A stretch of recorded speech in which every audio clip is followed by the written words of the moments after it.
Bonjour à tous, vous êtes sur la radio ici et maintenant 95.2, c'est Cyberculture présenté par William aujourd'hui et je suis avec Christophe. Salut Christophe, comment ça va? Oui, bonjour à tous. Bonjour à tous et tu as une invitée exceptionnelle aujourd'hui. Oui, j'ai une invitée que je suis très ravi de recevoir. Oui. Et on va parler de cuisine. Ouais, mais quel est son prénom et son pardon. nom? Elle s'appelle Romy. Romy, d'accord. Donc salut Romy. Bonjour. Comment ça va? Très bien.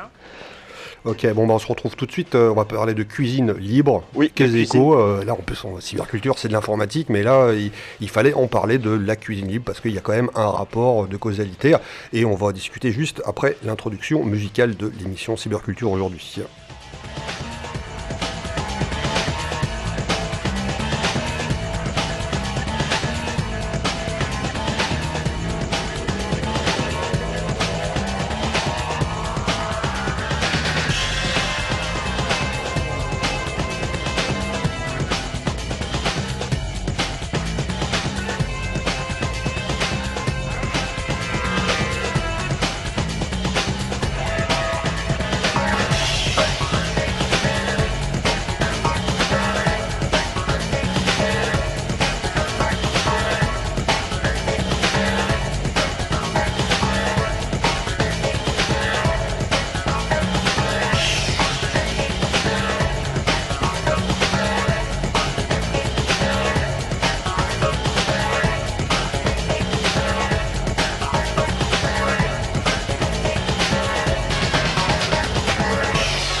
Radio ici maintenant, 14h, 15h30, Cyberculture, l'émission qui réveille vos tartines.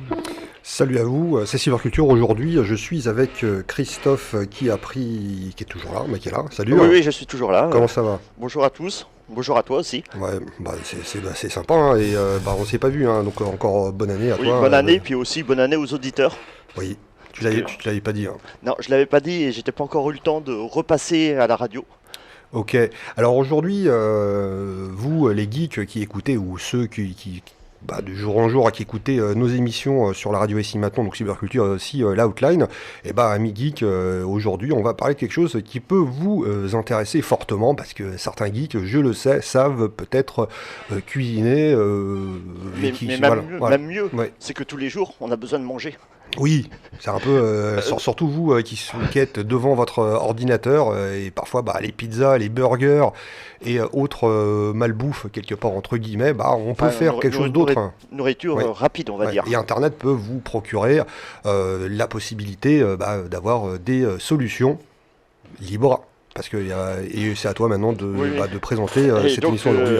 Aujourd'hui on reçoit donc Romy. Romy qui va nous parler, principalement parce que elle va nous parler de cuisine et cuisine libre. Mais par contre, tout d'abord, Romy, peux-tu te présenter? Oui, alors, donc moi je suis là parce que j'ai fait un site qui s'appelle Cuisine Libre et je pense qu'on va surtout parler de recettes de cuisine et en rapport aux licences libres. Aux licences libres, oui, entre autres. Et alors pour me présenter rapidement, je suis actuellement consultante en ergonomie et accessibilité dans une société d'informatique qui s'appelle Alterway, qui a pour spécialité de faire uniquement de l'open source. Mais à l'époque où j'ai fait ce site, j'étais développeuse indépendante et j'étais à la campagne et j'étais adhérente à une AMAP. Alors je ne sais pas si vous savez ce que c'est qu'une AMAP. C'est Non. une association pour le maintien de l'agriculture paysanne et la nôtre avait un autre P supplémentaire, agriculture paysanne de proximité. Et donc je recevais, j'allais chercher chaque semaine un panier avec des productions locales, en particulier des légumes. Voilà. Et je vais raconter la petite histoire en Bien fait. sûr. Non, mais Voilà. c'est important pour bien comprendre ce que représente la map pour toi ou surtout pour cette organisation. Parce Oui. que c'est quand même je veux dire, c'est quand même on va dire un contact direct avec Oui. les agriculteurs. Oui. Il y a quand même une convivialité, le prix n'est pas pareil et tu as une qualité sur le produit que tu achètes. Hein.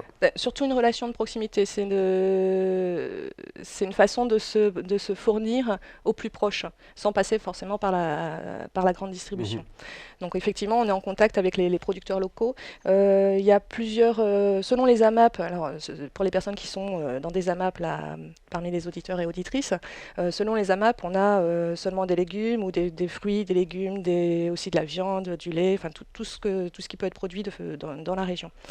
Alors c'est très intéressant d'un point de vue de la qualité, mais aussi, je pense, pour court-circuiter tous les circuits de grande distribution. Et donc voilà. Oui, donc ce sont des aliments, enfin des légumes qui viennent de la terre, Oui, sans transformation ou... directement du producteur au consommateur, Mhm. qui s'appelle pas consommateur dans une AMAP, qui s'appelle consommateur.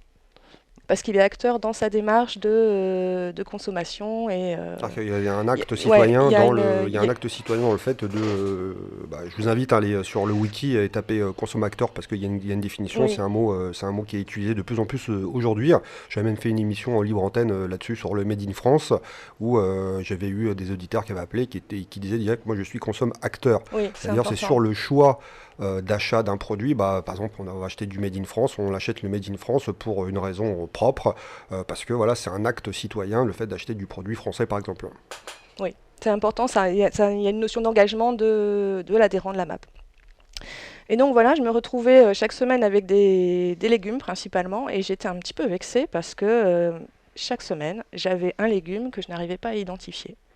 Alors moi qui venais de la campagne à l'origine, j'étais un peu vexée de ne pas pouvoir l'identifier. Du coup, je faisais des recherches sur le médium qui me semblait le plus simple à étudier, c'est-à-dire Internet. Donc je me suis trouvée pas mal à regarder les ingrédients sur Internet, les recettes, comment les cuisiner. Et alors comme je le disais, Comment tu peux les identifier? Oui, alors c'est un vrai problème parce que quand on se trouve face à un légume et qu'on va chercher sur Internet, ce qu'on a c'est du visuel et on n'a pas le nom. Donc pour le chercher, c'est pas évident du tout. Donc quand j'ai fait le site ultérieurement, pour moi c'était très important de proposer il y a une page ingrédients de saison sur le site où il y a les images qui sont de chacun des ingrédients qui sont mis en avant pour qu'on puisse avoir cette facilité d'identification entre ce qu'on voit dont on n'a pas le nom et ce qu'on peut en faire. Et donc tu as un légume dans ton panier? Alors donc j'ai un légume dans mon panier, par exemple celui-ci, j'en ai ramené. Je ne sais pas si vous arrivez à dire ce que c'est. Alors ceux qui sont... Moi j'ai perdu. Hein, alors bien sûr, vous auditeurs sur radio, on ne peut pas S'il y en a voir. un qui Par trouve. contre, quand vous êtes sur le site ici et maintenant.com, vous pouvez le voir puisque là on est en train de le mettre à l'écran. Moi je dirais que c'est un noyau Linux avec 8 modules, dont le IP table. Donc voilà, qu'est-ce qu'on fait de ça? Alors ça ressemble à du gingembre, bon, je vais le dire tout de suite pour... Oui, c'est ce que j'ai dit tout à l'heure. Par réflexe, j'ai dit c'est du gingembre. Oui. En fait, c'est un légume racine, c'est un topinambour, là, ce que Christophe tient en main. Donc voilà un topinambour. Et alors où j'en étais Et donc, ce légume-là, tu le connaissais pas? Je ne le connaissais pas. Ouais. Et surtout, alors oui, à l'époque, j'étais développeuse et j'étais déjà engagée dans le livre. J'étais aussi contributrice libre. Et j'avais entendu parler de Richard Stallman qui file la métaphore pour expliquer ce que c'est que le logiciel libre à partir de la recette de cuisine. Il explique, Richard Stallman, c'est le père fondateur des logiciels libres. Oui, alors c'est le gourou. C'est le gourou, oui. C'est le gourou qui, lorsqu'il se déplace en France, ben, il fait toujours ça de comble parce qu'il y a beaucoup de gens qui le suivent et qui l'écoutent. J'ai pas encore eu le plaisir de le rencontrer en vrai, mais j'espère bien le rencontrer. Je l'ai rencontré et c'est toujours impressionnant. Et donc lui, il a défini ce qu'était le logiciel libre dans les années 80, si je me trompe pas. Il a même bien avant, mais il a avancé et mis en avant et expliqué vraiment ce que c'était la vision du logiciel libre. En- Et peut-être que tu veux nous en parler? Oui, et souvent quand il en parle, il prend l'exemple de la recette de cuisine en disant le logiciel libre, c'est comme les recettes. Dans l'idée que les recettes, ça fait partie du domaine public, du bien public. On se les transmet dans la famille ou entre amis quand on va à un dîner. Et quand on mange un plat succulent chez des amis, on dit Ouah, c'est quoi la recette? Et puis on en discute et on repart avec cette recette et on peut la refaire chez soi. Et le logiciel libre, donc, c'est la même approche. C'est-à-dire qu'on peut utiliser, qu'on a la liberté d'utiliser le programme, d'en étudier le code source, de le réutiliser chez soi, de l'améliorer si on a besoin, exactement comme une recette de cuisine qu'on va avoir chez soi, qu'on va améliorer en ajoutant ou pas des ingrédients ou une façon de faire.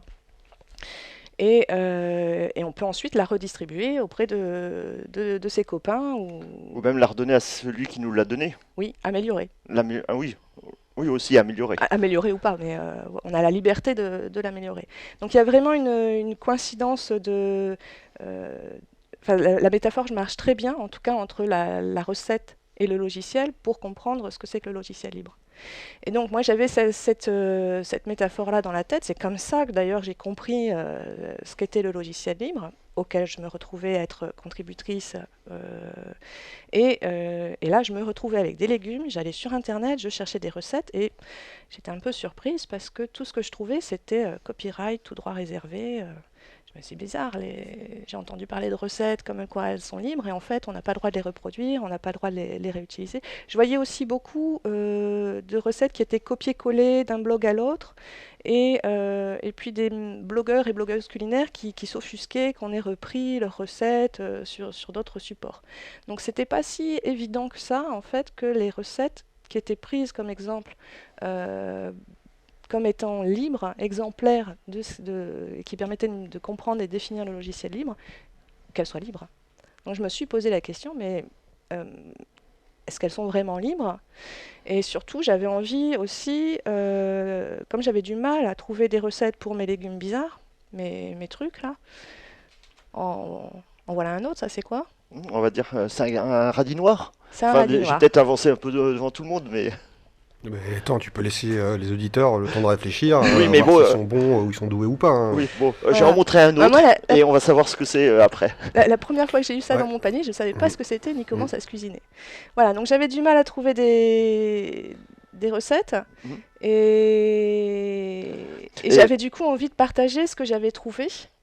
Et donc j'ai assez rapidement eu l'idée de faire un site pour centraliser toutes les recettes en particulier de ce qu'on avait dans les paniers AMAP, et de pouvoir partager et mettre en commun, parce que chacun se retrouvait chez soi avec son panier AMAP à rechercher pour le même légume, et de me dire plutôt on va centraliser. Et mon idée c'était de pouvoir permettre à tous les consommateurs d'AMAP d'avoir un endroit où trouver facilement des recettes pour les légumes qu'ils avaient dans leur panier. Donc de rediffuser auprès des consommateurs ou des AMAP. Voilà. Donc c'est dans cette démarche-là à la fois de recherche de cuisine et de publication. Et c'est posé alors la question de est-ce que j'ai le droit de reproduire, de publier, et donc sous quelle licence? Voilà. Et en parlant avant d'attaquer les licences, je voudrais rentrer un peu plus dans ta recherche d'identification du produit, enfin du Oui. légume. Comment tu fais? Parce que tu as un légume, là je suis en train de montrer un autre. Voilà, comment tu peux Tu dire... tiens à l'envers, Ah pardon. dans le sens. comme ceci. Si tant est que ça ait un sens. Non, mais quand c'est à l'envers, voilà, tu viens de montrer la partie où le légume peut Voilà. et Donc, quant grandir. à ce genre de produit, même nous en grande surface ou dans un marché plutôt, qu'on revoit ce type de légumes, comment peut-on l'identifier à travers le web pour lui dire que voilà, il a tel nom et comment on va le cuisiner? Est-ce que tu t'es rendu compte de l'opération que tu as pu faire ou tu as dit oui, il est de telle forme, rose, et puis c'est bon, j'ai trouvé mon légume? Bah, c'était assez marrant en fait, je le prenais en photo et j'envoyais la photo sur un forum, sur un chat pour que quelqu'un l'identifie et me réponde. Voilà, maintenant on est peut-être un peu plus... là ce que je raconte, ça date d'il y a quelques années, le site est né en 2009 et ces recherches-là, c'était dans les années qui précédaient. Et bon, maintenant on est beaucoup... je trouve plus familiarisé avec ce qu'on appelle les légumes anciens, les légumes oubliés, et on sait un peu mieux les reconnaître. Enfin, il n'est pas rare qu'on puisse en parler et qu'on sache de quoi on parle avec d'autres personnes. Et le légume Mais à l'époque, c'était pas évident du tout de l'identifier. Et donc, le légume que je tiens dans la main, comment l'appelle-t-on? Parce que alors ça, je pense que c'est celui qui m'a le plus vexé. Parce que je viens du nord de la France, donc une région qui est très productrice de ce genre de choses, et je ne l'ai pas reconnu. C'est une betterave rouge. Et la première fois que j'en ai une, elle était très terreuse, donc la peau grise. Alors c'est une betterave rouge, et ça ressemble pas à la betterave rouge telle qu'on a l'habitude, peut-être vous avez l'habitude de les voir dans les supermarchés, c'est des petites sphères rouges emballées sous vide, ça ronde, voilà, on l'identifie, pourpre un peu foncé. mais dans le panier c'était une espèce de grosse racine toute grise, assez moche, et c'est vraiment dommage de passer à côté parce que c'est succulent. Voilà. Il y a des recettes, alors donc sur le site de Cuisinib, il y a des recettes de betteraves rouges, donc crues, fraîches, qu'on peut faire. Alors le meilleur, c'est de les faire rôtir, ça c'est très très bon. Et pendant longtemps, on a été un des premiers sites qui proposaient des recettes de betteraves sur le web. Donc avant de rentrer un peu plus dans les...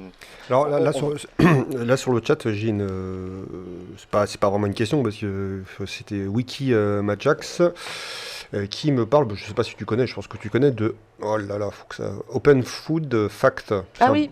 Si tu pourrais en parler un petit peu ou si ça te dit quelque chose ou tout ce qui concerne le CC by SA 3.0. Alors il y a deux questions en une. Voilà. Déjà la première partie. Hein. Ouais. Alors c'est une initiative qui consiste. Alors j'espère pas me tromper parce que je suis allée voir, mais je l'utilise pas, je connais pas forcément très très bien. Mais il me semble que c'est une initiative qui consiste à comment on dit, recenser les produits qu'on trouve dans notre environnement proche, donc dans les supermarchés. Et donc le but c'est de faire, enfin tout le monde participe pour alimenter une base de données des produits alimentaires qui, si je ne me trompe pas, est en open data, donc accessible et consultable, et avec l'idée de lister aussi les ingrédients qui sont contenus dans ces produits fabriqués. Donc là, ce que dit Wikimajax, à première vue, c'est plus pour l'alimentation industrielle. Ouais, voilà. Et c'est pour ça que je m'y suis un peu moins intéressée, parce que moi, c'était surtout des ingrédients naturels et de proximité. Ouais. Oui. Ouais. Et il y avait aussi autre chose sur une notion de licence derrière. Il y avait une licence, que je revienne dessus, c'était licence CC BY SA 3.0. Oui, alors ça, CC BY SA. On enchaîne dessus ? Oui, on enchaîne dessus, mais avant d'enchaîner exactement dessus... on n'oubliera pas d'en parler. Hein. Non, mais juste pour nos auditeurs, parce que là on parle d'un site web, mais on n'a même pas donné l'adresse internet du site web. Non, mais, attention, ça a été diffusé sur le chat, hein, c'est cuisine-libre.fr pour mieux comprendre. Alors c'est très simple à trouver, il suffit de chercher cuisine libre dans un moteur de recherche, ou même recette libre, ça marche, c'est le premier résultat, vous y arrivez très rapidement. Oui, et donc là maintenant, oui, on va aborder au niveau licence, parce que là on a parlé d'identifier le produit et le contenu du panier. Mais par contre, tu as parlé tout à l'heure de licence, et quels sont les différents types de licences que tu as pu rencontrer ou disponibles envers ces recettes? Et bien sûr, licence libre. Alors c'est pas aussi simple que ça en a l'air. A priori, une recette, ça fait partie du domaine public. Donc il n'y a pas vraiment de question de la mettre sous licence ou de savoir quelle est sa licence. Mais c'est pas si simple que ça, puisque je constatais que, de fait, quand il y a des publications qui sont faites, soit sous forme de livre, soit sur Internet, elles sont placées sous copyright. Donc là, elles relèvent du droit d'auteur. Moi, au moment de faire le site, il a fallu que je fasse un choix. Je voulais pas que ce soit ce choix-là de tout droit réservé. Et je voulais au contraire vraiment jouer le jeu du partage. On est sur le web et garder cet esprit de partage qui est inhérent au web. Et je voulais aussi insister sur le caractère libre des recettes en les plaçant ostensiblement sous licence libre.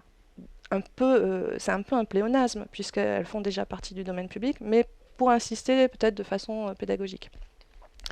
Le choix de licence que j'ai fait par défaut sur le site, c'est effectivement la CC BY SA dont parlait l'internaute à l'instant. Alors c'est une licence Creative Commons, donc CC c'est Creative Commons. BY SA, ça veut dire que BY on doit citer l'auteur de la recette ou de la contribution si on réutilise, donc il y a une notion de paternité. Et SA, ça veut dire que ça doit être réutilisé à l'identique avec les mêmes libertés sous les mêmes conditions de reproduction. De reproduction. Voilà. Sans modifier le... Là, Non, on a le droit de modifier. J'ai une question de Zigote sur le chat qui dit qu'il ne comprend pas quelque chose. Donc une recette, c'est forcément commun, donc sans copyright. Donc il dit une copyrightable. Je sais pas ce qu'il entend par ça. Alors oui. Alors là, il faut peut-être rentrer dans la définition de ce que c'est une recette. Et il y a souvent un malentendu là-dessus. Et c'était peut-être pour ça aussi qu'il y avait cet étonnement entre la recette telle qu'en parlait Richard Stallman et la recette que je découvrais sur les sites internet. Et c'est aussi pour ça que cet internaute pose cette question-là. Donc une recette, à la base, c'est juste une liste d'ingrédients et la méthode d'agencement de ces ingrédients. Donc ça, effectivement, ce n'est pas soumis au droit d'auteur, ça ne peut pas être protégé. C'est effectivement, là, il a tout à fait raison quand il dit ça. Donc c'est vraiment la liste des ingrédients, la façon dont on va les agencer pour produire la recette. Et il y a une différence entre la recette, donc cette liste et cette méthode, et la publication qui en est faite, la photo qui en est faite, ou l'exécution par un chef, qui là rentre dans... En fait, c'est la méthode qui est copyright. Hein. Non, la méthode, ce que je disais être la méthode, c'est la façon dont on agence. C'est ça. Et en fait, c'est pas considéré comme une œuvre de l'esprit. Et pour que ce soit... ce qui est considéré ou considérable comme une œuvre de l'esprit, c'est la photo, la présentation, l'exécution de la recette, donc soit par un chef, au moment de la publication, la façon dont on va la rédiger. Là, il y a une intervention de rédaction où il peut y avoir une notion de style propre à l'auteur. Et j'ai oublié l'autre chose. Oui, la façon dont on va la dresser, quand on va la photographier, là aussi, il y a une notion de style. Donc il y a vraiment cette distinction-là à faire entre la recette en elle-même et là, en ce qui nous concerne, ce qui est publication sur Internet, la recette en elle-même donc, et sa publication. Sa publication, et on peut la placer sous copyright. Ok, donc c'est vraiment le fait le fait comment on a personnifié la recette tout simplement. Oui, oui. C'est pas juste la liste en disant il faut 2 carottes, il faut 10 grammes de sucre, etc. Voilà. C'est vraiment vous devez faire ça, faire de cette manière-là. En racontant éventuellement des anecdotes personnelles ou l'histoire de la transmission de la recette dans la famille. Là, on rentre effectivement dans quelque chose qui est protégeable. Bon, après, il y a des nuances entre tout ça. Et quand on est face à une recette publiée sur Internet, on ne sait pas forcément où on se place sur cette échelle-là. Oui, et ce qu'il faut faire la distinction, c'est entre la photo, et on n'a pas le détail, et les légumes, le détail et la photo finale, qui sont 2 licences complètement différentes. Niveau nombre d'étapes, je veux dire. Oui.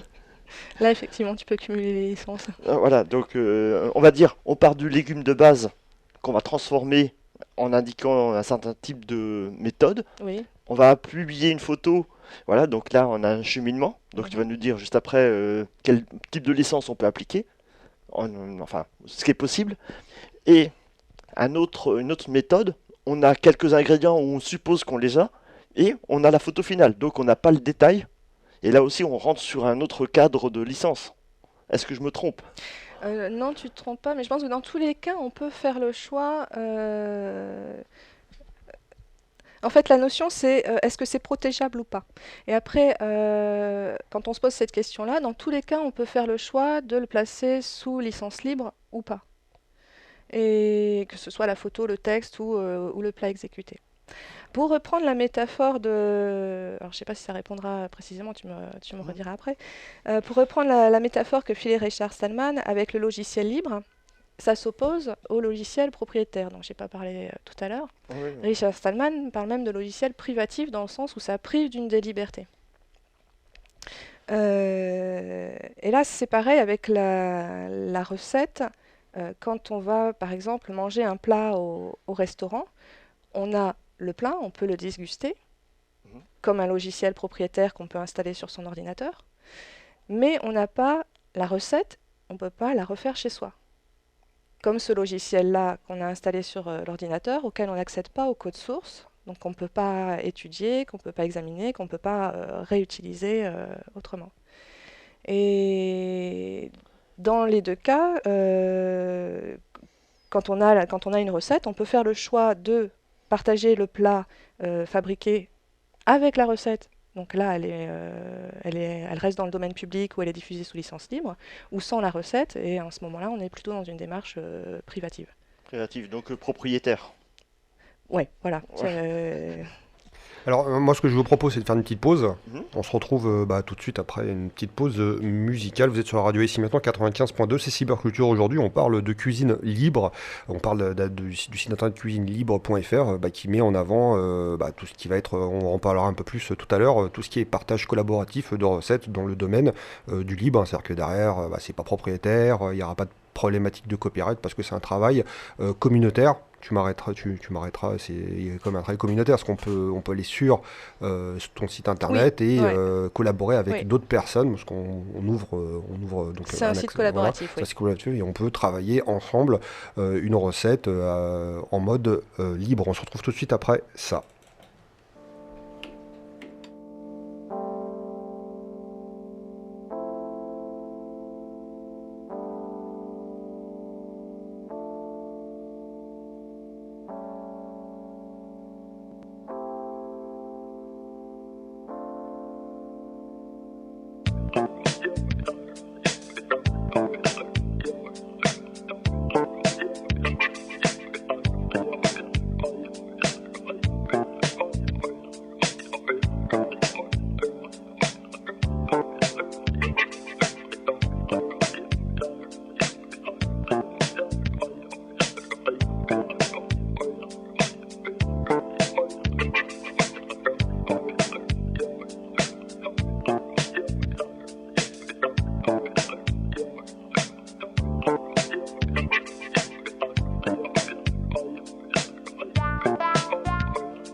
Vous êtes sur la radio ici maintenant, c'est Cyberculture. Aujourd'hui, on a écouté les Daft Punk Something About You et je suis avec toujours Christophe et Romy, si je ne déforme pas ton prénom. Non, pas de souci. Ok. Alors, et donc on parle de recettes, et plus exactement de recettes libres. Ouais. Et pendant la pause musicale, j'ai eu une réflexion aussi. Est-ce que toi aujourd'hui, déjà, est-ce que t'es sur quoi? T'es sur Linux? T'es sur Windows? Oui, parce qu'il faut parler, on parle de recettes, mais il faut parler aussi d'informatique. Donc, Non, mais après, forcément, on va en reparler de recettes derrière, mais c'est important parce que là, pendant la pause, donc, je me suis dit, tiens, est-ce qu'il y a des programmes sous Linux qui permettent de gérer, on va dire en général, sa cuisine, ses recettes, ou même des conseils culinaires ou nutritionnels, ou sinon, on veut dire, par rapport aux calories, etc., etc. Est-ce que tu es sur quel support déjà? C'est une question d'internaute? Non, c'est moi. Ça peut m'arriver, parfois, je réfléchis. Eh ben, ni l'un ni l'autre. Et là, je vais en faire bondir plusieurs. Ouais, tester sur tablette Android. Ouais, c'est ça. Non, sur. sur Ouais, une pomme. oui, bon alors. Si, Non, mais je distingue deux choses en fait. Il y a d'essayer de faire au mieux et de faire passer les idées et de travailler pour améliorer les choses dans une démarche libre. Et après, c'est vrai que je fais parfois des choix qui sont purement pragmatiques. Je suis sur Mac. Oui, sur la pomme. Voilà. Et alors, c'est pas. Je pense que c'est très bêtement par habitude, parce que j'ai commencé sur cette machine-là. Je suis simplement horriblement habituée au clavier et je suis déjà une vieille mémère qui n'arrive pas à changer de matos. C'est tout. Mais. Parce que par exemple, là, j'ai un logiciel qui s'appelle GF1. C'est un jeu de mots, c'est GF1. Donc c'est une référence que j'ai pris sur linuxfr.org. Donc c'est un logiciel qui est écrit en CGTK, donc en français, et qui permet entre autres de référencer. C'est une base de données avec plus de 10 000 recettes. Oui. Après, derrière, il faut voir est-ce que c'est juste, comme tu disais, les ingrédients de ce qu'il faut faire, et t'as pas les explications rationnelles pour que les choses se fassent correctement. Et ça tourne sur un paquet Mandrake. Oui. Alors par contre, ce que j'ai Oui. autant que se faire se peut, j'essaye d'utiliser des solutions libres. Donc là, mon choix de matériel, il est ce qu'il est. Mais c'est vrai que pour réaliser le site, j'ai utilisé C'est Spip. Ouais, Un CMS. un CMS qui s'appelle Spip, qui est un système de publication pour l'Internet, et dont je suis utilisatrice depuis un paquet d'années maintenant, on va dire depuis 2003, ça fait 10 ans. T'as contribué aussi, je crois. Et contributrice aussi, en particulier sur tout ce qui est interface et front. Là, j'en ai un autre qui peut être intéressant, même si c'est pas grave si vous le connaissez pas. C'est Gourmet Recipe Manager. Donc, ça permet de faire une compilation et d'organiser ses recettes de cuisine, de gérer des listes pour acheter les produits nécessaires pour les plats. Donc ça c'est assez intéressant. Calculer l'information nutritionnelle, c'est ce que j'ai dit tout à l'heure, pour voir si c'est pas un peu tendu niveau calorique. Faire des importations de recettes. Donc après, il faut voir effectivement, là il parle de sites comme Illmaster, Mastercook ou Q Recipe. Donc après, il faut voir effectivement, est-ce que c'est copyright, ce qu'on peut en faire. C'est vrai que je fais un parallèle, bien sûr, parce que toi, l'objectif, c'est un objectif communautaire, il faut bien le rappeler, où pour ouvrir gratuitement, il n'y a pas de notion de paye ou quelque chose, on peut collaborer sur le fait de créer un menu, pas un menu, n'importe quoi, une recette collaborative. Est-ce que tu peux m'en parler un peu plus de cette partie-là? Le fonctionnement du site? Oui. Alors oui, tout à fait. Alors oui, je voulais rebondir quand même sur rebondis sur ce que tu vas dire. Sur ce que tu disais. Oui, il y a plusieurs initiatives effectivement autour des recettes et des recettes livres en particulier. Là, ce que tu citais, c'était des logiciels plutôt. Oui. C'est des logiciels. Voilà. J'ai cité deux logiciels Linux. Oui, il existe aussi des sites. Je crois qu'il y en a un. Après, il y a peut-être un logiciel libre sous Windows. Ça existe aussi. Oui. Après, il y a aussi un autre site qui existait, que j'ai découvert après coup, qui s'appelle 1001 Cocktails, si je ne me trompe pas, qui propose que des recettes de cocktails sous licence GPL. Oui. Et qui est à consommer avec modération. Mais bon, au moment où j'ai initié ce site-là, j'avais pas forcément connaissance de tout ce qui existait déjà. Puis de toute façon, je crois pas qu'il existait en tout cas en francophonie, de sites de Ah, recettes sous Après, licence libre. après, ça peut être intéressant peut-être dans une... Bon, après, je sais pas, sur ton site, hein, c'est peut-être intéressant après pour tes adhérents d'offrir la possibilité d'exporter en format CSV les recettes qu'ils ont créées sur ce Ouais. logiciel, parce que première vue, c'est fort possible Oui. que... Je ne suis pas rentrer dans le détail, hein. Bon, il y en a qui sur le chat qui disent que, bon d'accord, que je n'utiliserai pas ce logiciel. Oui, je l'ai installé la semaine dernière sur mon ordinateur parce que j'en avais assez de manger des currywursts. C'est la photo qu'il y a sur le chat, hein. Moi, je t'ai coupé, Non, non, vas-y, continue. ouais, non, mais oui, il faut qu'on s'oriente vers des possibilités d'interaction comme ça entre bases de données, effectivement.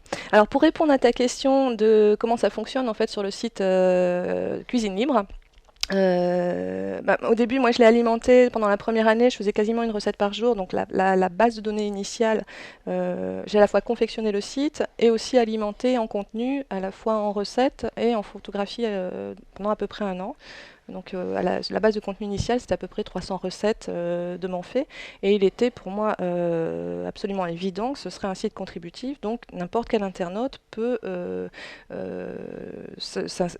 faut bien s'inscrire pour pouvoir se signaler comme auteur sur le site et proposer sa recette. Voilà. Ensuite, elle est publiée, elle est disponible en partage pour être réutilisée par tous les internautes. Ils gardent la possibilité de l'éditer. Et donc, elle est diffusée sur le web et aussi sous forme de flux RSS. Donc, on peut récupérer les recettes. Maintenant, C'est une initiative quasiment de libération par rapport à d'autres sites qui vont garder le... oui, ouais, oui, oui. Oui, mais alors, oui, je voulais insister effectivement sur cet aspect-là, quand je disais tout à l'heure rapidement, de jouer le partage, puisqu'on est sur le web et que c'est inhérent, la notion de partage est inhérente au web, par rapport à d'autres démarches de partage de recettes sur le web, ou sur les blogs culinaires, il y a eu une grosse explosion des blogs culinaires là, ces dernières années.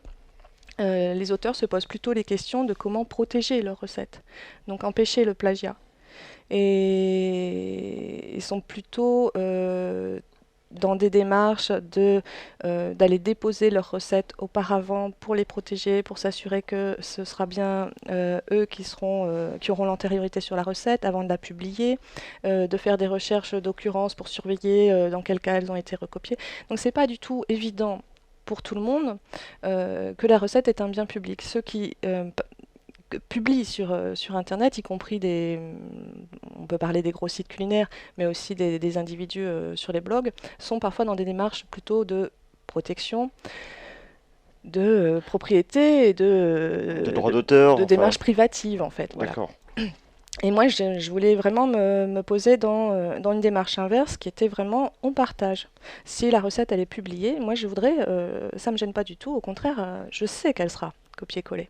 Donc jouons le jeu, on va autoriser la reproduction et le fait qu'elle soit copiée-collée, d'où le choix d'une licence libre. Question un petit peu comme sur le principe des packages, hein, sur Debian ou sur d'autres distributions, Ubuntu, etc. Sur le fait si moi, par exemple, demain, je vais participer au projet GPL sur ton site, sur une recette, est-ce qu'il y a une validation ou est-ce que c'est comme ça et est-ce qu'il y a un validateur, est-ce qu'il y a par exemple la personne qui va déposer la première fois ce fameux projet, celle qui va valider, c'est toi qui valide, est-ce qu'il y a un travail derrière, est-ce que c'est un petit peu comme sur un wiki par exemple? Oui, alors c'est une très bonne question et c'est aussi une question que je me suis posée au moment où la création du site et avec cette idée effectivement de la partager et que ce soit collaboratif.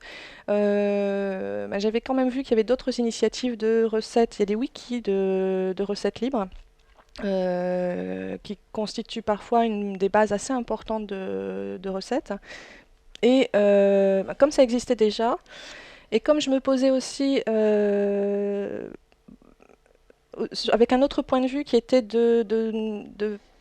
je pensais surtout aux AMAP, aux consommateurs, et je voulais leur fournir une base de données de recettes facilement réutilisables. Donc effectivement, j'ai voulu avoir une relecture et un certain contrôle éditorial sur la qualité, en particulier de la rédaction, et j'ai posé comme condition que les recettes soient facilement compréhensibles par des enfants. C'était une façon de marquer un curseur de compréhensibilité de la recette pour qu'elle soit reproductible. C'était ma condition. J'acceptais les recettes et je les publiais à partir du moment où elles étaient reproductibles. Est-ce qu'il y a une reformulation des phrases ou... Oui, alors dans ce cas-là, bon, c'est assez rare, hein. Je fais pas beaucoup de réécriture, déjà parce que ça prend du temps et ensuite parce que les recettes qui sont contribuées sont plutôt chouettes. Et dans ce cas-là, effectivement, enfin, j'ai un temps de relecture et je valide aussi avec l'internaute qui a contribué Pour être si, sûr oui, voilà, de ne si pas- la formulation lui convient. Et dans cette initiative, on va dire, de libération de recettes libres, est-ce qu'il y a eu d'autres initiatives dans cette tendance de libérer quelque chose? Donc Alors là, d'autres initiatives sur le web, par exemple? sur le web, par exemple, Ouais. oui. Il y a des trucs assez sympas, alors qui s'inscrivent à l'inverse donc de certaines certains comportements qu'on a sur Internet. Alors je vais quand même dire une initiative inverse. Il y a un collectif qui s'appelle Alto Plagia, au plagiat culinaire, qui s'est constitué de plusieurs blogueurs culinaires qui du coup listent les moyens d'empêcher la reproduction de leurs recettes. Alors ça, c'est l'inverse. Alors ça répond pas à ta question. Et du coup, à l'opposé, il y a des initiatives au contraire de libération des recettes. Alors il y en a 2 ou 3 qui sont assez sympas. Je crois que c'est un festival qui s'appelle Libérer les soupes. Qui consiste à faire alors c'est autour d'un événement où viennent participer plusieurs personnes qui vont faire des recettes de soupe et donc ils vont les partager. C'est un événement qui est plutôt sympa autour de la dégustation et au terme duquel toutes les recettes de soupe qui ont été faites donc par des gens qui sont venus sont libérées et sont ensuite disponibles sur un wiki dont j'ai plus l'adresse de mémoire, mais qu'on retrouvera en tapant libérer les soupes sur Internet. D'accord. Et c'est quasiment un concours, enfin des petits concours ou... Je sais pas si c'est un concours dans le sens où je suis pas sûre qu'il y a un prix à gagner, mais si, en fait, tout le monde y gagne parce qu'à la fin, on a plein de recettes de super soupes qu'on a pu déguster en plus et on les retrouve ensuite. Est-ce qu'il y a d'autres... Ouais, il y a un autre truc aussi alors j'adore l'initiative, ça s'appelle la Super Supérette. Et alors allez voir parce que c'est vraiment très très rigolo. C'est 2 nénettes qui tiennent un blog et en fait ce qu'elles font, c'est assez taquin parce que elles reprennent des produits industriels dont on ne connaît pas la recette. Parce que, alors une des façons de protéger, enfin la seule façon de protéger une recette, puisqu'elle n'est pas protégeable par des licences, la seule façon de la protéger en fait c'est de ne pas la diffuser. C'est de la garder secrète. C'est-à-dire la garder dans son tiroir, par Voilà, exemple. la Comme garder une dans son célèbre boisson gazeuse que je ne citerai pas. Et oui, c'est une des recettes les mieux protégées du monde. Mais ça n'empêche pas qu'il a son avatar sous licence libre qui s'appelle l'Open Cola et qui est une fabrication, c'est le même genre de boisson gazeuse qui est fabriquée de façon libre et distribuée comme telle. Alors donc elles ont effectivement la même démarche de prendre des produits industriels et d'essayer d'en reproduire. Alors je suppose que leur démarche c'est de tâtonner jusqu'à retrouver à peu près le même goût puisqu'on n'accède pas à la recette, donc c'est une démarche qui va être empirique, qui va être pratique de jouer avec les ingrédients jusqu'à retrouver à peu près la même chose.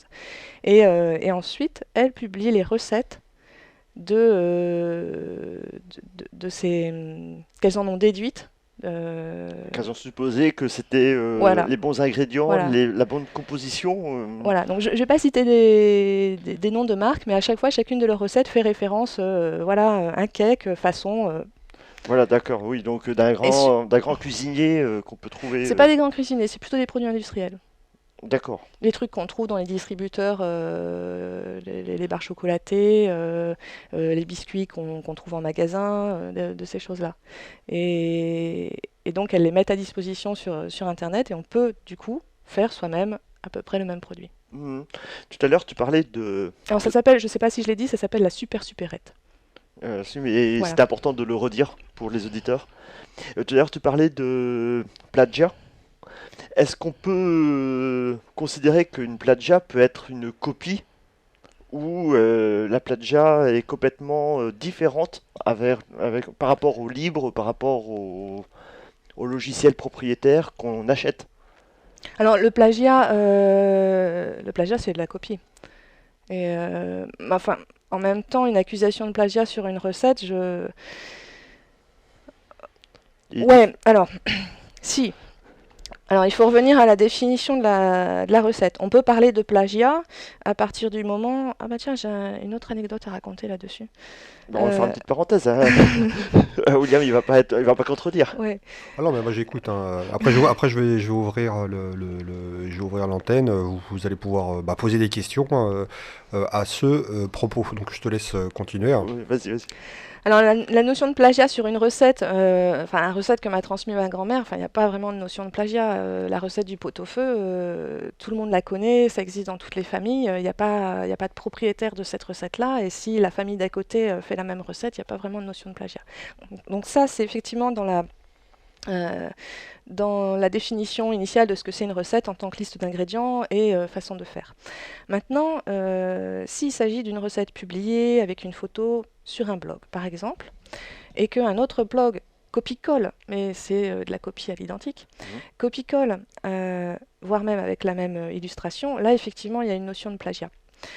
Alors, il y a eu une histoire comme ça, je crois, l'an dernier, avec alors, comment ça s'appelait?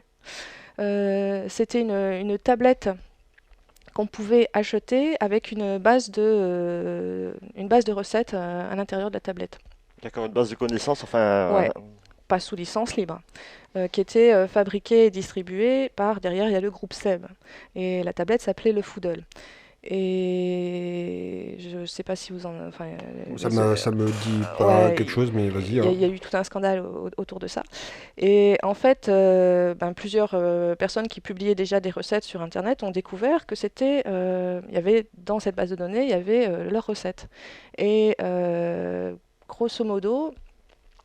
cette base de données avait été alimentée en ratissant le web et en reprenant texto, vraiment, sans vraiment se donner du mal, copier-coller les contenus de tout ce qui avait été, des recettes qui avaient été publiées, avec leurs illustrations recadrées et sans même mention des noms d'auteurs ni des conditions de reproduction. Donc là, c'était effectivement un cas de plagiat assez éhonté, et ils ont eu assez de mal à s'en dépêtrer par la suite parce que les blogueurs leur sont tombés dessus, et puis ça leur a fait une assez mauvaise publicité. Oui, Pendant un certain temps, alors je suis retournée là récemment, c'est plus le cas, mais pendant un certain temps, ils ont dû afficher sur leur site un message, ça a fait suffisamment scandale pour que sur la page d'accueil du site, ils affichent un grand message en rouge en disant attention, attendez, on est en train de restructurer notre base de données parce que ils étaient un peu attaqués de toutes parts par les blogueurs. Voilà.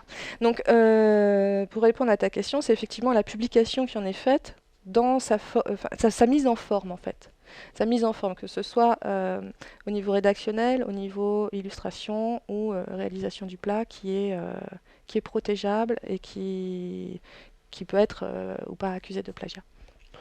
Et nous, par exemple, enfin, moi, William, ou vous, auditeurs, qui voulons publier une recette, une recette qu'on s'est inspirée de n'importe quel site web, qu'on l'a légèrement modifiée, entre guillemets, on l'a forqué. Non, on l'a paraphrasé, ou on l'a forqué, ou on a modifié, on a rajouté peut-être un élément complémentaire.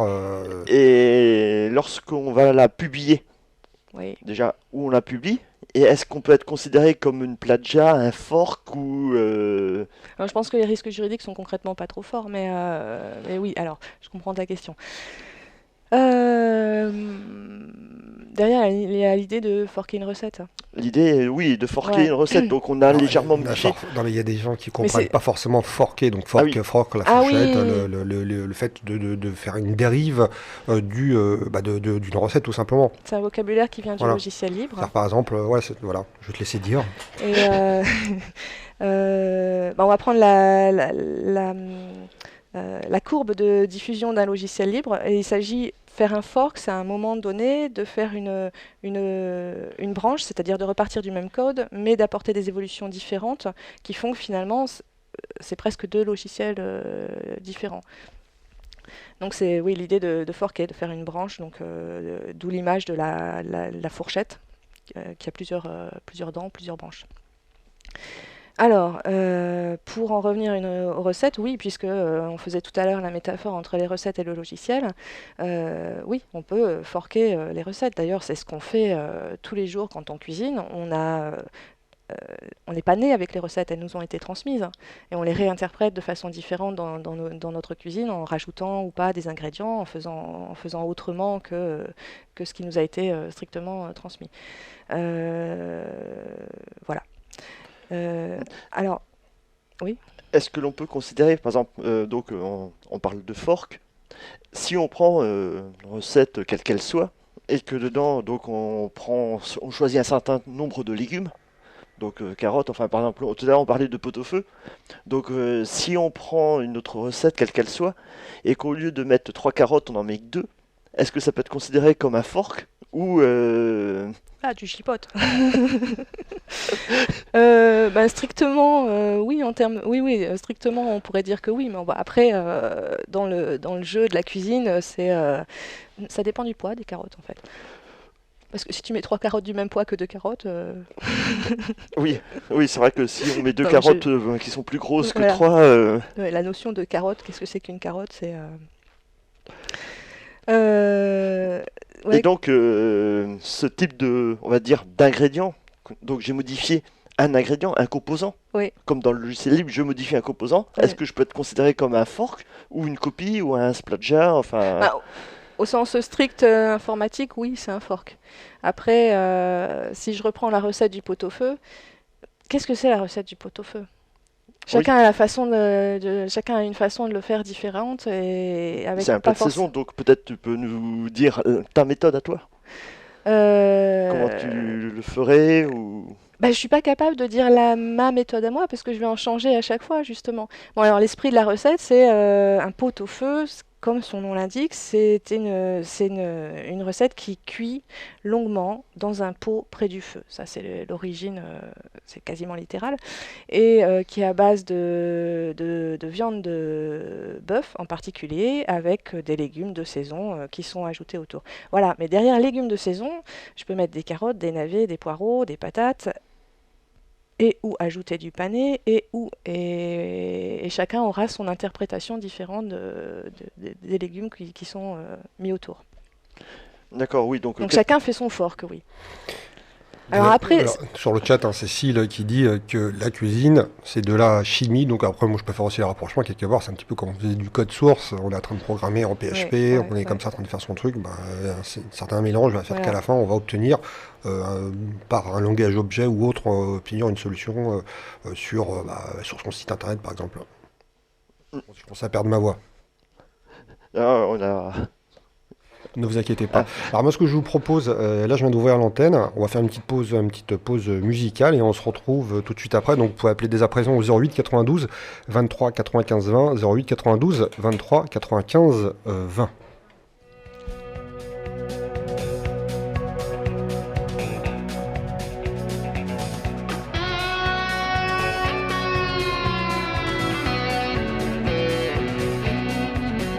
Calling Elvis. Is anybody home? Calling Elvis. I'm here all alone. I didn't leave the building. I can't get to the phone. Calling Elvis. I'm here all alone. Well, tell me I was calling just to wish him well. Let me leave my number. Heartbreak Hotel. Oh, love me tender. Baby, don't be cruel. Return to sender. Treat me like a fool. Calling Elvis, is anybody home? Calling Elvis, I'm here all alone. Did you leave the building? Can you come to the phone? Calling Elvis, I'm here all alone. All right.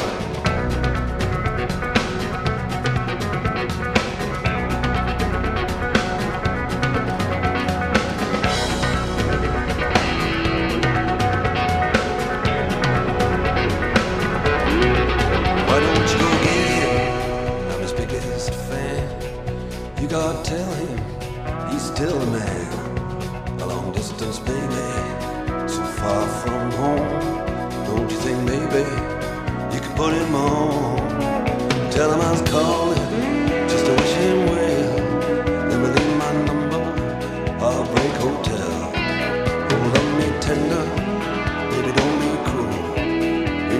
sitting, dreaming like a fool. Calling Elvis, is anybody home? Calling Elvis, here all alone.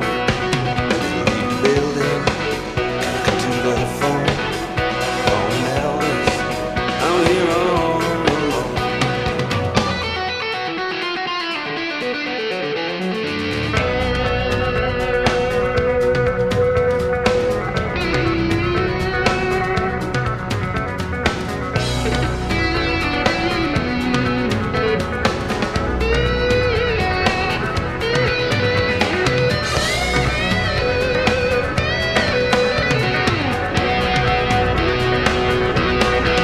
Calling Elvis, is anybody home? Calling Elvis, here all alone. Gonna leave the building, gonna come to the phone. Calling Elvis, I'm here all alone.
Vous êtes sur la radio ici maintenant, 95.2, c'est Cyberculture. On a écouté Dire Straits, un Calling Elvis. Vous l'avez reconnu avec la bonne guitare de Mark Knopfler.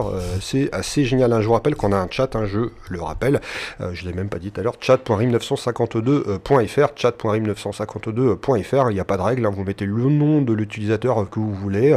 Le pseudo, si vous voulez un pseudo. Si vous n'avez pas d'idée, vous appuyez simplement sur Entrée. Il n'y a pas de mot de passe. Il n'y a pas vraiment de règle. La seule règle, c'est d'avoir un comportement convivial. On est convivial sur la radio ici maintenant dans Cyberculture. Et je suis avec Romy et Christophe et on parle de cuisine libre. C'est vrai que depuis tout à l'heure on se dit mais il parle pas trop d'informatique, mais en fait je vous rappelle aussi que le site là c'est Wikimajax, heureusement que tu es là pour me remettre sur les rails. Il y a April, donc je vous rappelle ce que c'est April, c'est donc une association qui est là pour promouvoir et défendre aujourd'hui le logiciel libre. Je vous invite donc à aller sur le site internet et de chercher, donc de taper le mot-clé recette de cuisine libre, et vous verrez donc un article qui a été fait à ce propos, donc à propos de Romy et de sa solution sur les recettes de cuisine libres. Donc c'était une conférence, les recettes de cuisine sont-elles libres, sont-elles vraiment libres? Je vous invite à aller dessus, c'est assez intéressant comme conférence. Moi je l'ai vu. C'est la conférence que j'ai donnée aux rencontres mondiales du logiciel libre. Je te laisse plus expliquer, à mon avis, que moi. Ça se résume à la question. Enfin, en fait, je faisais que poser la question. Donc c'est celle que tu disais, là, les recettes de cuisine sont-elles libres parce que la réponse n'est pas évidente dans la pratique. Là, ce que je dis beaucoup aussi là depuis le début de l'émission, c'est que y a cette notion de la recette idéale, mais aussi en pratique. Enfin, je considère aussi les pratiques de ce qui a lieu sur Internet. Et là, quand on considère ces pratiques-là, c'est pas évident du tout. Donc oui, les recettes de cuisine sont libres, mais en pratique, non, c'est pas évident. Voilà, donc c'était une conférence aux rencontres mondiales du logiciel libre aux dernières. C'était le 8 juillet 2013. Voilà. Et je posais cette question-là et ça a amené beaucoup de discussions avec les personnes présentes à ce moment-là. Donc derrière quand même la communauté française, donc les associations du logiciel libre portent une importance, par rapport à ton travail donc sur la recherche de la cuisine libre. c'est quand même mis en avant, il y a quand même un intérêt dans le domaine du libre en général, informatique, hein, parce que c'est de l'informatique donnée, c'est l'informatique, c'est du data, forcément c'est de la base de données, et derrière aujourd'hui l'April se bat pour vraiment qu'on ait un accès aux bases et que les bases de données soient Oui. ouvertes, Oui. si c'est bien le mot qu'il faut choisir. Et Oui. arrête-moi si j'ai dit des bêtises. Non, non, il n'y a pas de... Oui, et effectivement, moi j'aimerais bien faire évoluer le site de façon à faciliter l'accès aux données culinaires qui sont actuellement sur le site. Bon, le système qu'on a choisi à l'époque, c'était SPIP, qui marche très bien hein, d'ailleurs pour faire ça. Et je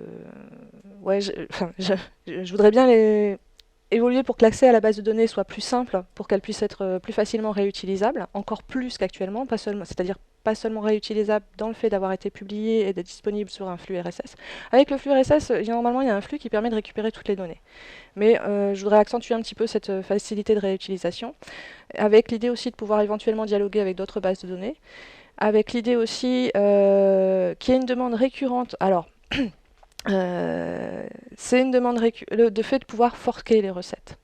Ça, c'est une demande récurrente, surtout de la part des internautes plutôt geeks du site.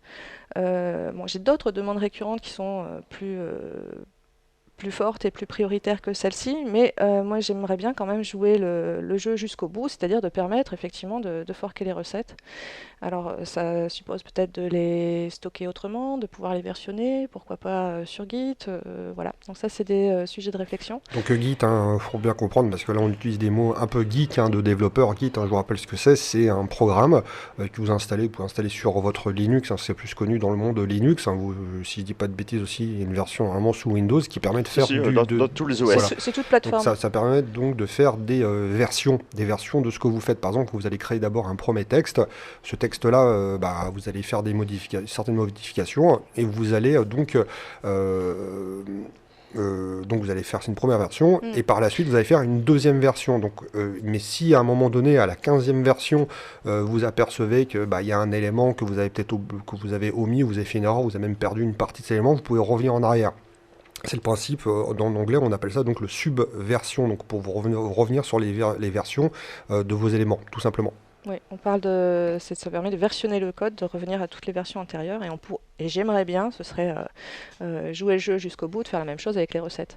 Et aujourd'hui, dans le domaine du libre, même les codeurs en soi, parce que même dans le propriétaire, malheureusement, je ne ferai pas leur apologie, utilisent du subversionning pour revenir en arrière quand il y a des éléments qui, par exemple, il y a un bug, on est obligé de revenir sur cette partie-là, et ça permet entre autres de bien évoluer et de ne pas perdre son travail, tout simplement.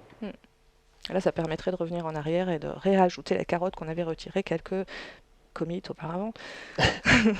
Voilà. On se dit, tiens, il faut cuire 10 minutes, et on s'aperçoit qu'en testant la recette, c'est pas 10 minutes, c'est 15 minutes, parce qu'on s'est cassé une dent. Non, ce sera beaucoup plus difficile. Parce que quand on se casse une dent, c'est quand on mange. Sur le chat, on parlait de tes cookies. Alors, est-ce que toi, tu suis une recette libre que tu as trouvée sur le site de Romy ou ta propre solution? Est-ce que tu vas partager sur son site tes recettes de cookies et qui n'a rien à voir avec les cookies de PHP, etc. Du web? Oui, donc... pourquoi pas? Est-ce que tu te bases quelque part sur une recette cookies HTML? Alors... Romy, elle le sait pas, c'est que moi je suis très friand, lié avec mon pseudo, donc de cookies. Ah mais je savais pas. Oui, donc Cookie Hello. On n'a qu'une seule recette de cookies. Voilà, donc c'est pas la mienne, parce que je l'ai pas encore publiée, mais bon, voilà, je vais la publier. Cette recette, j'ai mélangé un peu de tout. Je me suis inspiré, bien sûr, de différents sites pour réaliser ma recette, que ça soit pas trop lourd, pas trop léger, enfin sympathique, et que on puisse en manger à volonté. Donc, c'est des mini cookies? Ce sont des mini cookies. Oui, et donc après j'ai développé, on va dire, une méthode pour en mettre sur une plaque de four jusqu'à 25. Alors qu'au début, T'as une matrice de disposition des cookies sur la plaque? Voilà, donc j'ai le réflexe de, je sais exactement le dosage à peu près, parce que un cookie c'est un petit gâteau. Et ce cookie-là, étant donné qu'on peut le modifier, l'aménager comme on en a envie, donc j'ai fait un système de calcul qui me permettait de, voilà, avec une matrice, de calculer et de pouvoir en mettre une certaine quantité Sur la Non, plaquette. mais sur non, la plaquette. non, puis déconne, t'as vraiment fait ton algo C'est ça. Et donc, sous grand des PHP, fois, hein. il y a eu, ça a été publié, donc je sais qui a posé la question. Et donc, Ah non, c'est moi. non, non, non, mais je pense que sur le net, enfin sur le chat, il y en a qui ont dû poser la question. Oui, Parce qu'il y a quelqu'un eu qui des photos aussi qui ont été publiées en disant que je m'étais trompé dans mon algorithme, puisque j'avais pu en faire une fois 24. Et donc, il y avait un bug quelque part. Et donc, le bug informatique que l'on peut se rapprocher. Mais ça me fait penser que là, donc moi j'ai fait un système de calcul, je me suis inspiré, je l'ai entre guillemets plus ou moins florqué, plagié. Oui, Donc la source d'origine, je ne sais plus du tout, puisque ça fait Oui, des oui. années et des années que je m'en sers. Oui. Maintenant j'ai mon dosage, je la connais par cœur, donc oui je vais la reverser sur le site Cuisine Libre. Mais est-ce que Attention, c'est un engagement, parce que moi, je te le rappellerai, hein. Ah oui, oui, là maintenant tout le monde a entendu. Il y a Romy, elle va Non. te le rappeler, elle va t'envoyer un SMS une fois Alors, par semaine. Moi, je vais oui. mettre un crontat qui va t'envoyer un Et mail. Tu donc vois, quand je vais participer à contribuer au site Cuisine Libre, oui. donc en gros c'est pour inciter aussi les internautes qui eux ont leur recette maison et qui veulent la partager, qui vont la publier. Qu'est-ce que tenez qu'on n'est pas sûr d'avoir le source d'origine, donc le nom, l'odeur, est-ce qu'on a des suites, est-ce qu'on aura des poursuites ou n'importe qui, enfin ce type de recette peut être considéré vraiment 100% libre. Est-ce Alors, ah oui, il y a peut-être une chose que j'aurais dû préciser. bah, déjà, tu as envie de partager. J'ai envie de partager. Ouais, voilà. Et dans la démarche de publication, alors par défaut, la licence qui est choisie et proposée par défaut, c'est la CC BY SA dont je parlais tout à l'heure, mais les internautes peuvent faire le choix de la recette, de la licence sous laquelle ils publient, y compris domaine public. Donc le choix de la licence libre Mhm. est libre. Donc c'était ça la question que Oui, oui, tu oui, posais. d'accord. Donc, Ensuite, en termes de suivi, il y a un système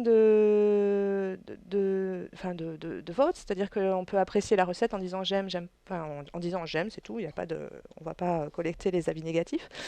Et puis aussi des commentaires, donc tu peux avoir des retours d'utilisateurs qui d'ailleurs se gênent pas pour, et c'est très bien, pour indiquer les variations qu'ils ont fait à partir d'une recette donnée. Donc le fork actuellement sur le site de Cuisine Libre se passe un petit peu comme ça, par le biais des commentaires. et donc, est-ce qu'on peut considérer que, alors ce que je vais faire, parce que bon, moi, depuis de nombreuses années, je fais ma recette, très friand. Bon, j'ai pas une recette, hein, j'en ai tout plein. Oui. Mais est-ce qu'on Tu peut manges considérer, que des cookies? non, pas que ça. Euh, est-ce qu'une recette, enfin une nouvelle recette que l'on va faire, on peut considérer comme un site web? Est-ce qu'on est sûr ça va fonctionner ou enfin, Ah oui, comment se rendre compte si on va réussir de suite impeccablement notre recette? alors celui qui va contribuer la recette ou celui qui va la lire et Déjà, la refaire? déjà, le contribuer, Alors, puis après, oui, celui qui va essayer de la refaire. un autre critère que j'avais, c'est quand même un site éditorial, hein, ce que j'ai fait. Donc j'ai mis quand même certains critères de publication que je disais tout à l'heure. Et un autre critère de contribution que j'avais en place, c'était quand on propose une recette, il faut l'avoir fait au moins 3 fois. Parce que si on l'a fait qu'une fois, je considère qu'on ne se l'est pas vraiment approprié.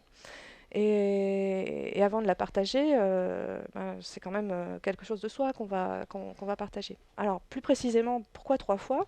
C'est parce que je me suis rendu compte que la première fois qu'on fait une recette, en général, on l'a réussi. On est très attentif, on suit les consignes qu'on nous a données et on l'a réussi. Et pareil, la deuxième fois, j'ai remarqué qu'on l'a fait, c'est bizarre, on la rate. Je ne sais pas si vous avez remarqué ça aussi, assez souvent, la première fois on réussit, la deuxième fois on la rate, et la troisième fois seulement, on fait attention aux erreurs qu'on a fait auparavant et on arrive enfin à la faire correctement. Donc il faut à peu près 3 itérations avant de s'approprier la recette et de savoir à peu près quels sont les points importants sur lesquels il faut être vigilant pour la réussir. Et à ce moment-là, on est en mesure de bien la raconter pour qu'elle soit compréhensible par d'autres et donc pouvoir la publier. Donc voilà. Pour, et à partir de là, si elle est bien rédigée, moi les retours que j'ai eus sur le site étaient plutôt positifs. Beaucoup de gens qui disent qu'ils n'ont pas de difficulté à refaire les recettes, ils sont très contents des recettes, elles sont... Alors, jusqu'à peu, elles avaient été toutes testées. C'est-à-dire Oui. qu'avant de les publier, je les refaisais. Alors, au bout d'un moment, j'ai pas eu le temps de toutes les refaire, mais je peux presque dire, sans me tromper, que toutes les recettes sont bonnes. Et elles ont été vérifiées, et on peut les refaire, et en plus, vous régalerez. Il n'y en a Et pas beaucoup, hein. C'est pas un gros site avec beaucoup de Alors, recettes non plus. moi j'ai une question qui me vient à l'esprit. Après, c'est la communauté, parce que j'aime bien de parler de la communauté, parce que la communauté dans le domaine du libre, elle est forte. Oui, Aujourd'hui, tu as ouais, une communauté qui est importante, oui, ou oui, oui. comment ça se passe? Est-ce que, bon, je te demande pas forcément le nombre, mais cette communauté, comment elle interagit avec toi? Est-ce qu'elle est dépendante de toi, ou vous avez vraiment des modérateurs derrière qui vont s'occuper, par exemple, comme tu me disais tout à l'heure, de valider les évolutions des recettes, ou de valider même la recette qui arrive sur ton site internet? Est-ce que tu as des anecdotes, par exemple, de chefs qui, qui viennent sur ton site et qui aiment l'état d'esprit du fait que voilà, ils ont créé une recette, ils veulent la donner. Ils veulent la donner, ils veulent la faire évoluer, un petit peu comme les entreprises aujourd'hui dans le domaine du libre. Et là, je vais faire un parallèle, par exemple, au cloud computing avec OpenStack. Mhm. À ceux qui savent ce que c'est, c'est pour faire du cloud computing version libre, où aujourd'hui que des sociétés vont s'engager sur ce projet et partager leurs travaux de manière gratuite, parce que tu as une communauté qui est derrière et qui fait évoluer ça. Et dans ce parallèle, est-ce que tu as des chefs, ou même c'est possible qu'ils sont là de manière anonyme, Oui. qui fournissent leurs solutions qui récupèrent, on va dire, qui se l'approprient pas, mais qui récupèrent aussi de temps en temps pour leur resto, ce genre de recettes, hein. Alors, pas que je sache, effectivement. Peut-être de façon anonyme. J'ai peut-être eu des contributions de chefs ou des retours de chefs, mais pas que je sache, en tout cas. Après, il faut peut-être contextualiser. Quelque part, c'est un tout petit site, en fait, parce que à la base, c'est une initiative personnelle. Finalement, à l'heure actuelle, il existe depuis 2009, et je crois qu'il n'a pas 1000 recettes. C'est pas beaucoup pour un site de cuisine. Euh, et euh, et c'est aussi de la cuisine qui est assez... c'est de la cuisine de tous les jours. Il n'y a pas de recette très gastronomique, donc peut-être que ça n'intéresse pas les chefs en fait. Et c'est de la cuisine pour tous les jours. Ou c'est même inversé, hein. C'est possible que ce soit un chef qui se dit, bah tiens, je vais être sympa, c'est peut-être qu'il nous écoute maintenant, je vais être Mm. sympa, je vais donner une de mes recettes, Oui, comme ça je vais voir, elle va peut-être évoluer, ils vont avoir peut-être des ouais, idées derrière, ça peut être sympa de donner à la communauté, pas forcément que pour ton site, hein, mais ça peut être pour mm, ton site aussi, oui, de donner une recette à la communauté, hein. Une recette simple oui, et efficace qui fait que on peut très bien manger les choses. oui. Alors, il y a j'ai entendu parler, mais je ne saurais pas dire où, quoi, quelle initiative. Je sais qu'il y a des chefs dans des restaurants qui partagent aussi leurs recettes. Donc il y a quand même, la plupart du temps, les recettes sont secrètes et gardées au sein du restaurant, mais je sais qu'il y en a quand même cette démarche d'ouverture et de partage de leur... jusqu'alors, c'était des secrets de fabrication et qui sont dans une démarche de partage de leurs recettes. Après, je rebondis sur autre chose. Par rapport à mon site, il y a une chose qui me gêne, c'est que bon, pour l'instant, je suis toute seule à l'administrer et à le modérer. Ce qui me gêne, c'est le fait de centraliser les recettes. Quand tu disais tout à l'heure, Christophe, de reverser, bah, il n'y a pas que mon site pour reverser. En fait, tu peux le publier n'importe où et ça va être disponible, ça peut être dans le domaine public ou sous la licence que tu choisis, mais il ne faut pas forcément passer par ce site-là pour partager des recettes. Et ce que j'aimerais bien faire à terme, c'est justement décentraliser, à la fois en permettant davantage d'accéder aux données qui sont stockées dans le site, et à la fois d'élargir en faisant un portail qui va recenser peut-être tout ce qui est initiative de partage de recettes libres et pas forcément en stockant les informations ici sur ce site-là. Voilà. Donc il y a vraiment, enfin là c'est vraiment les envies de développement que j'ai pour la suite du projet, c'est d'élargir beaucoup plus et c'est de pas seulement être un site qui partage des recettes, mais être un portail de recettes. de cuisine libre. Hmm. Comment on dit, bookmarker, le mot en anglais, je trouve plus le mot en français. Oui, un Euh, site référence. Favori. ouais, Mettre en favori. de faire des listes Des favoris. voilà, Bookmark des favori. liens vers d'autres recettes et d'autres ressources. Il y a d'autres sites, hein, il y a des blogueuses qui, je pense à une blogueuse en particulier, je crois qu'elle est japonaise, qui publie ses recettes sur son blog sous licence libre. C'est assez rare, mais justement, je voudrais les valoriser et les signaler. Il y a quelques années, il y a maintenant 8, Donc 9 ans, c'est- enfin, Oui, vas-y. il y avait la possibilité de mettre, et je pense que c'est toujours accessible, c'est les moteurs déportés, c'est-à-dire Yahoo, pour ne pas les citer, avait sorti SearchMonkey, qui permettait d'avoir son moteur de recherche avec une thématique qu'on pouvait mettre sur son site web.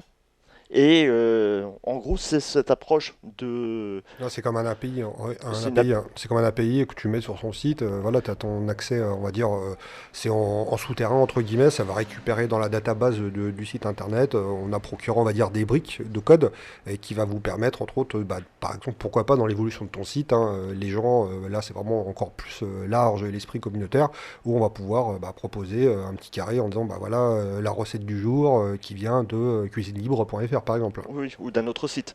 Enfin, en gros, c'est Oui. centralisé et un autre moyen de déportation, enfin, sans... Moi, je voudrais que ce soit une porte d'entrée, mais derrière, pas centraliser l'information. D'accord. C'est un portail, quoi. Mhm. Et peut-on considérer que... Enfin, c'est plutôt... J'étais en train de penser sur la durée de vie d'une recette. Et parce que je pensais tout à l'heure site web avec durée d'un site web qu'on est obligé de renouveler. Est-ce qu'une recette, on peut l'appliquer? Cette méthodologie de, on va dire, au bout de 2 ans, la recette elle est périmée et on s'en sert plus. Les ingrédients qui la composent peuvent se périmer, mais la recette, je pense pas. Non, les recettes, ouais, non, c'est assez intemporel. Il y a des recettes qui remontent à la nuit des temps. Le pot-au-feu, depuis quand ça existe? Oui, C'est difficile Non, c'est une recette en elle-même n'est pas périmable. Par contre, on s'appuie sur des ingrédients qui, eux, peuvent disparaître. Mhm. J'ai pas d'exemple en tête, mais je pense à tout ce qui est. Là, je déborde sur un autre truc. Tout ce qui est protection des semences agricoles. Et, et enfin, il y a toute une problématique autour de ça. On n'a pas le droit, en France, d'utiliser n'importe quelle semence. Il y en a certaines qui sont protégées et il y en a certaines qu'on n'a pas le droit d'utiliser. Et est-ce qu'elles vont disparaître ou pas? Est-ce que on pourra toujours se servir de ces ingrédients-là? Si, j'ai un exemple, c'est la lentille. La lentille en France, c'est la lentille verte du Puy. Il y a une variété colossale de lentilles à travers le monde, Mhm. mais en France, on ne connaît que celle-là. Ouais. Et donc, toutes les recettes qui se font avec d'autres lentilles. Alors, c'est pas vrai, justement, puisque depuis pas longtemps, il y a d'autres lentilles qui reviennent à la mode, comme les lentilles corail, avec lesquelles on fait plutôt des soupes. Il y a aussi la lentille blonde. Enfin, voilà. Donc, les recettes en elles-mêmes, pour répondre à ta question, elles sont pas périssables, mais par contre, ça dépend des ingrédients qu'on trouve et est-ce qu'on les trouvera toujours. On va dire que si, parce que un peu de périssable, parce que là, moi, par exemple, bon, c'est mon cas, je viens de changer de four. C'est-à-dire que j'ai maintenant des plaques électriques, Oui. et donc pour faire cuire un pot-au-feu qui est proche du four, mais avec l'ancienne méthode, donc sur la durée, donc méthode, on va dire, avec du gaz, Oui. donc méthode électrique, donc je suis obligé, je ne peux plus suivre ma recette de ma grand-mère pour faire ce plat cuisiné. C'est qu'elle est mal rédigée. Non, je taquine. Euh, Donc ouais. ça veut dire que dans le processus de réalisation de mon plat final, Alors ça, c'est une chose à laquelle j'étais vigilante. C'est pas énoncé comme critère sur le site, mais j'ai souvent demandé aux personnes de rédiger certaines parties de leur recette, en particulier quand elles faisaient appel à des objets, enfin des méthodes de fabrication qui reposaient trop sur des machines. Par exemple, la machine à pain. Et je considère que l'énoncé de la recette, c'est plutôt d'expliquer comment on fait le pain. Si j'ai une machine à pain, ce sera plus rapide de le faire avec ça, mais il faut aussi que ceux qui n'ont pas une machine à pain puissent réussir à la faire. Donc je demanderai de réécrire assez souvent sur ces recettes-là, d'expliquer le pétrissage. Normalement, avec les étapes décrites, j'ai essayé en tout cas qu'avec les étapes décrites, on puisse être en mesure de la réappliquer, quel que soit son matériel. D'accord. Et donc, un site web, Ah. on peut se baser sur cette même logique. Alors là, tu fais un parallèle. Non, mais en disant ça, j'ai pensé à l'accessibilité du web. Moi, ce que je vous propose, on va parler de l'accessibilité du web et on va conclure. On fait juste une petite pause musicale et on se retrouve pour conclure l'émission d'aujourd'hui. Donc, cuisine libre avec tout ce qui est notion du libre. On a parlé aussi un peu d'April, on a parlé de Romy et on conclura d'ici quelques instants. On se retrouve tout de suite après ça.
Vous êtes sur la radio ici maintenant, 95.2, c'est Cyberculture. On va arriver sur la conclusion avant de passer d'ici quelques minutes. C'est l'outline et Olivier ne sera pas là. C'est pour ça que il sera pas là et je vais assumer aujourd'hui l'outline. D'ici quelques minutes, d'ici 5 minutes, je vous rappelle ce que c'est que l'outline. C'est pour résoudre vos problèmes dans le domaine de l'informatique, Linux, Windows, iPhone, ce que vous voulez. On peut essayer de voir pour résoudre vos problèmes et on ouvrira l'antenne dès 15h30. Je suis avec Romy et Christophe. On va conclure aujourd'hui. On parlait de cuisine libre, de GPL, GNU, de GNU. Excusez-moi, j'ai déformé le GNU.